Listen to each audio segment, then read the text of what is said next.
ఒక శాంతమైన ఊరు, పచ్చటి పొలాలు, పిల్లల నవ్వులు. ఆ ఊరిలో ఉన్నాడు మన వేద్, జిజ్ఞాసతో ఆలోచిస్తూ చెట్టు కింద కూర్చుని. ఒకరోజు అడవిలోకి వెళ్లిన వేద్, పెద్ద బనియన్ చెట్టు క్రింద మంత్రవాడిని కలుసుకున్నాడు.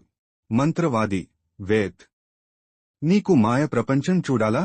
వేద్: అవును స్వామి. మాయవాది వేద్ను రంగురంగుల మాయలోకానికి తీసుకెళ్లాడు.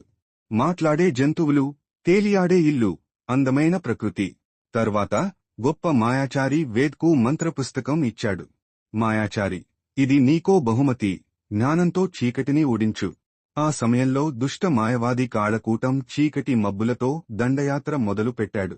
కాని వేద్ ధైర్యంగా మంత్ర పుస్తకాన్ని తెరిచి, వెలుగు మంత్రంతో చీకటిని తరిమేశాడు.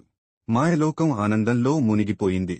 మాయాచారి వేద్కు వెలుగు కిరీటం పెట్టాడు.